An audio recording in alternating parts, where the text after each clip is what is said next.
Iran యుద్ధం ప్రపంచ దేశాలను ముప్పు తిప్పలు పెట్టింది. ఏప్రిల్ వచ్చినా పరిస్థితులు మారలేదు.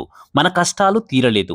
ట్రంప్ తాజాగా 3 వారాల్లో యుద్ధం ముగిసే ఛాన్స్ ఉంది అన్నారు. కాబట్టి అది ఒకంత ఉపశమనం కలిగించే విషయం. ట్రంప్ అంత అమాయక నేత కాదు. ఆయన ఒక బిజినెస్ మ్యాన్ కూడా. ఆయన చేసే ప్రతి పనిలోనూ బిజినెస్ లెక్కలుంటాయి. ఒకవైపు ప్రపంచ దేశాలు నష్టపోతుంటే అమెరికా మాత్రం 5 కీలక లాభాలు పొందుతుంది. మొదటి లాభం, అమెరికన్ డాలర్ బలపడటం. చమురు ధరలు పెరగడంతో వివిధ దేశాలు చమురును కొనేందుకు ఎక్కువ డాలర్లను చెల్లించాల్సి వచ్చింది. దాంతో డాలర్కి డిమాండ్ పెరిగి బలపడి రూపాయి లాంటి కరెన్సీలు దెబ్బతిన్నాయి. రెండవ లాభం, ఆయుధాల అమ్మకాలు భారీగా పెరగడం. Israel, Saudi Arabia, United Arabs Emirates వంటి మిత్ర దేశాలు అమెరికా నుంచి బిలియన్ల డాలర్ల విలువైన ఆయుధాలు, మిసైల్స్ కొనుగోలు చేస్తున్నాయి. అమెరికా ఆయుధాలకు ఈ యుద్ధం ఒక ప్రమోషన్ లాగా మారింది. తమ ఆయుధాలు శక్తివంతమైనవని అమెరికా ప్రత్యక్షంగా ప్రపంచ దేశాలకు చూపినట్లయింది.